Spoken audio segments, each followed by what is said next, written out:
Mapagpalang pagbati po sa inyong lahat. Natutunan natin noong nakaraang linggo ang kahalagahan ng pabisang panalangin sa balanseng kristyanong pamumuhay. Ngayon naman po ay tatalakayin natin sa ikalawa at huling bahagi nito ang ilang mga halimbawa na itinuro ng ating Panginoong Hesus sa kaniyang mga tagapagsunod. At pagkatapos ay ang 5 praktikal na mga aspeto sa panalangin. Mga kaukulang halimbawa sa panalangin ni Kristo. Inihabilin ni Jesus ang ilang mga halimbawa na ating sundin sakop ng ating pagpapanalangin. Una po rito, siya ay nananalangin para sa kaniyang mga alagad pati na sa lahat ng mga mananampalataya niya sa mga darating na panahon upang sila'y mapag-ingatan laban sa anumang gawa ng kaaway o ni Satanas. Sa Juan 17, talatang 9 at talatang 15, Magandang Balita Biblia 2nd edition, idinadalangin ko sila, hindi ang sanlibutang ito ang idinadalangin ko, kundi ang lahat ng ibinigay mo sa akin, sapagkat sila'y sa iyo. Hindi ko idinadalangin kunin mo sila sa daigdig na ito, kundi iligtas mo sila sa masama. Ipinapanalangin din ni Jesus ang kabuuhang pagkakaisa ng lahat ng kaniyang mga mananampalataya sa darating na mga kapanahunan. Sa Juan 17 talatang 20 hanggang 21, hindi lamang sila ang idinadalangin ko pati ang mga mananalig sa akin dahil sa pahayag ng aking mga tagasunod. Ama, maging isa nawa silang lahat. Kung paanong ikaw ay nasa akin at ako'y nasa iyo, gayon din naman maging isa nawa sila sa atin upang ang mga tao sa daigdig ay maniwala na ikaw ang nagsugo sa akin. Ang ikalawa po, siya ay nanalangin sa kapatawaran ng mga nagpapako sa kaniya. Sa Lucas 23 talatang 33 hanggang 34, nang dumating sila sa isang bundok na tinatawag na Bungo, ipinako nila si Jesus sa krus. Ipinako rin ang 2 kriminal, isa sa kanyang kanan at isa sa kaliwa. Sinabi ni Jesus, Ama, patawarin mo sila sapagkat hindi nila nalalaman ang kanilang ginagawa. Pinaghati-hatian ng mga kawal ang damit ni Jesus. Sila'y nagpalabunutan upang malaman kung kani-kanino mapupunta ang bawat kasuotan niya. Sa ikatlo po, itinuro niya sa atin na dapat din nating ipanalangin ang ating mga kaaway. Sa Mateo 5 talatang 43 hanggang 45, narinig ninyong sinabi, ibigin mo ang iyong kapwa at kabuhian mo ang iyong kaaway. Ngunit ito naman ang sinasabi ko, ibigin ninyo ang inyong mga kaaway at ipanalangin ninyo ang mga umuusig sa inyo, upang kayo'y maging tunay na mga anak ng inyong Ama na nasa langit, sapagkat pinasisikat niya ang araw sa mabubuti, gayon din sa masasama, at nagpapaulan siya sa mga matuwid at sa mga di matuwid. Mga praktikal na aspeto sa pagpapanalangin. Marami sa hanay ng mga Kristiyanong mananampalataya ang mayroong suliranin sa kawalan ng balanse, masigla at buhay na panalangin. Marahil tayo po ay kadalasang humihiling lamang sa iisang aspeto ng panalangin o dili kaya'y para sa ating mga pangangailangan lamang. Narito po ang 5 mga aspeto sa panalangin na kinakailangang ating nasasakop. Una po, pangungumpisal. Kinakailangang ihingi natin ng kapatawaran ang ating mga nagawang kasalanan upang ang ating panalangin ay dinggin. Sa Isaias 58 talatang 9, sa araw na iyon, diringgin ni Yahweh ang inyong dalangin. Kapag kayo'y humingi ng tulong, sasabihin niya, narito ako. Kapag itinakwil ninyo ang pang-aapi, maling pagbibintang at pagsisinungaling. Kung tayo ay humihingi ng kapatawaran sa ating mga kasalanan, ipinagkakaloob ng Diyos sa atin ang kaniyang kabuuang pagpapatawad. Sa unang Juan 1:9, subalit kung ipinapahayag natin sa Diyos ang ating mga kasalanan, maaasahan nating patatawarin tayo ng Diyos sa mga ito at lilinisin tayo sa lahat ng ating kasalanan sapagkat siya'y tapat at matuwid. Ang ikalawa, pagpapasalamat. Ang ating panalangin ay kinakailangang puno ng pasasalamat lagit-lagi. Sa Pilipos 4:6, huwag kayong mabalisa tungkol sa anumang bagay, sa halip hingin ninyo sa Diyos ang lahat ng inyong kailangan sa pamamagitan ng panalangin may pasasalamat. Ipagpasalamat natin ang anumang bagay na ating nararanasan sa buhay sa panahon man ng kasaganaan o kahirapan, maging sa kasiyahan man o kalungkutan. Sa unang Tesalonica 5:16-18, magalak kayong lagi, palagi kayong manalangin, at magpasalamat kayo sa Diyos sa lahat ng pagkakataon, sapagkat ito ang kalooban ng Diyos para sa inyo, sa inyong pakikipag-isa kay Kristo Jesus. Ang ikatlo po, pamamagitan. Kinakailangan nating ipanalangin ang kaligtasan ng mga taong nakapaligid sa atin.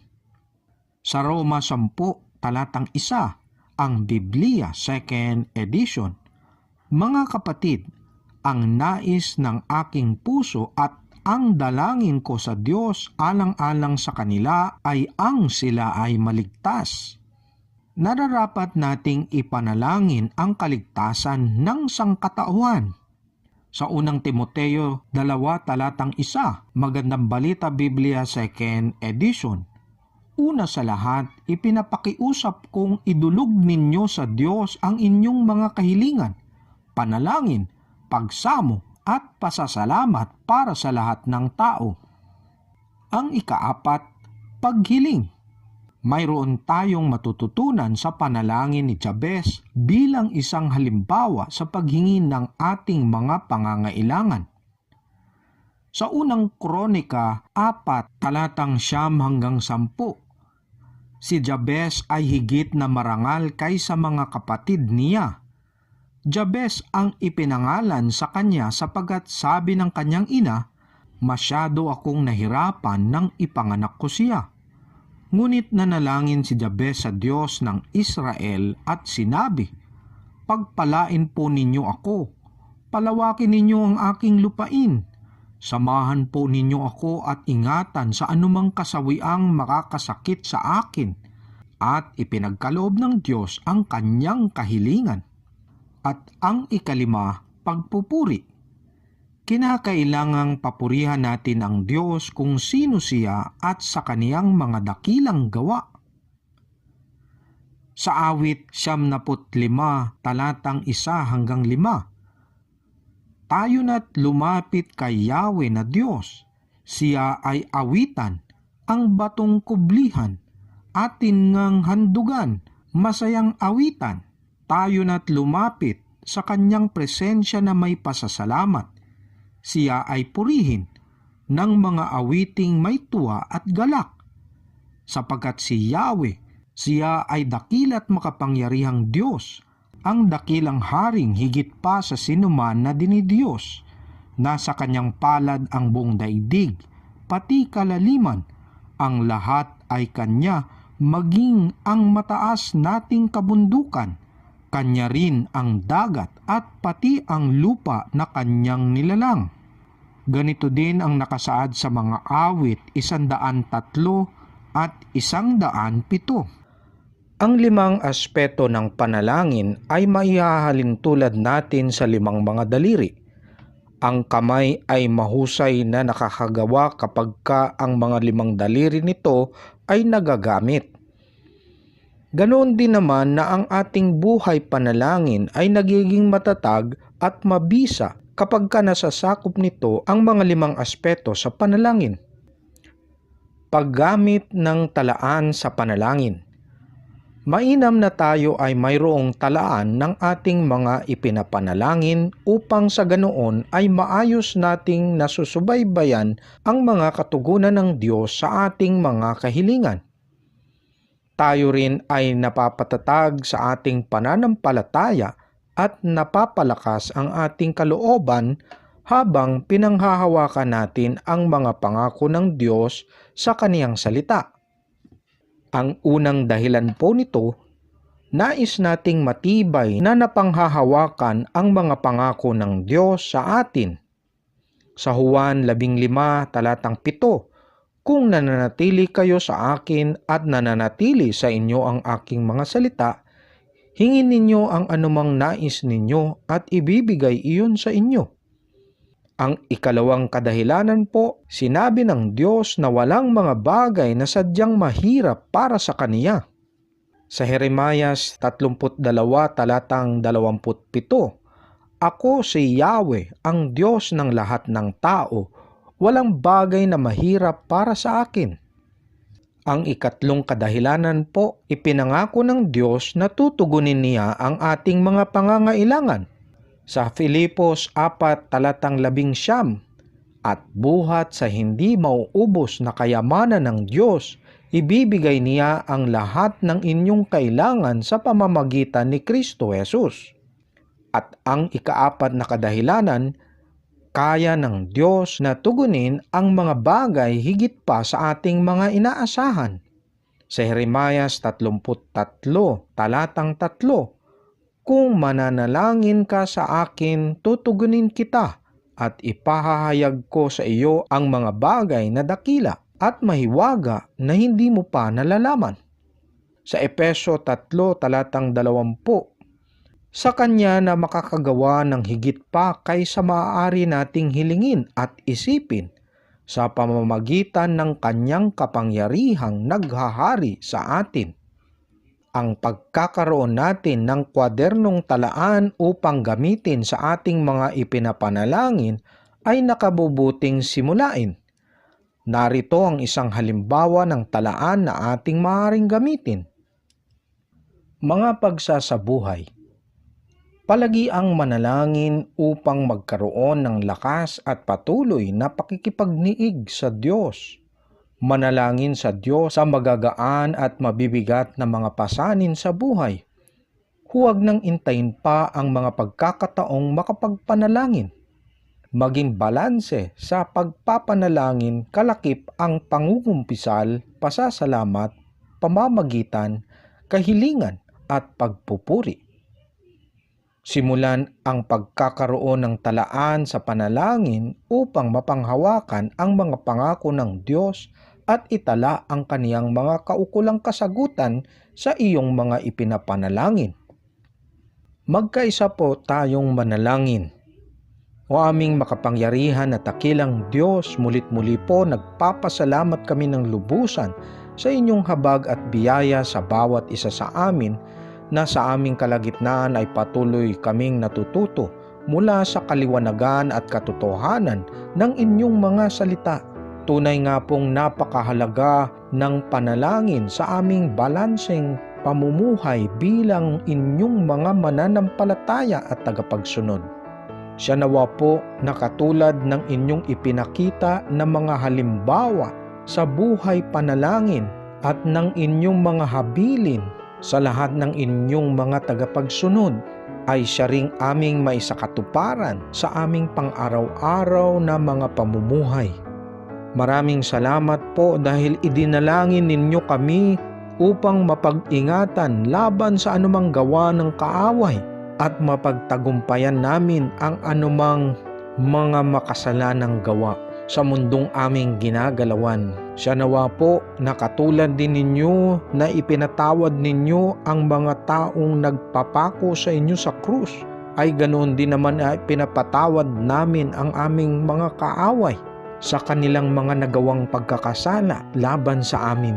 Siya nawa pong ipinapanalangin din namin ang kanilang kaligtasan upang sila rin naman ay kumilala sa inyo ng lubusan at pagharian ng walang hanggan. Siya nawang huwag naming kaligtaang manalangin lagit lagi upang kami ay magkaroon ng lakas at katagumpayan sa bawat mga gawain na nakaatang sa aming mga balikat at patuloy kaming nakikipagniig sa inyo ng may katapatan. Siya nawang maging balanse kami sa aming pagpapanalangin kung saan sakop nito ang aming paghingi ng kapatawaran, pagpapasalamat, pamamagitan at ng aming mga kahilingan at pagpupuri sa inyong ngalan magpakailanman.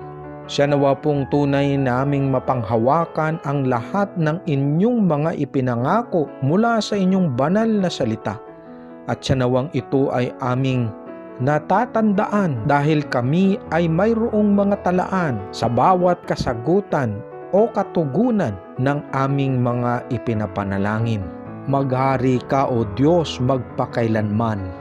Ito po ang aming taos-pusong panalangin, kalakip ang aming walang hanggang pasasalamat, pagpupuri at pagdakila sa ngalan ng aming Panginoong Hesus. Amen at Amen. Hanggang sa muli po mga minamahal na kapatid, siya nawang magpatuloy tayong maging matatag at matapat sa ating pananampalataya at totoong sumaatin ang patuloy na pagpapala, biyaya at pag-iingat ng Diyos hanggang sa pagdating na muli ng ating Panginoon at tagapagligtas na si Jesus. Sa ngalan ng Ama, Anak at Banal na Espiritu. Amen at Amen.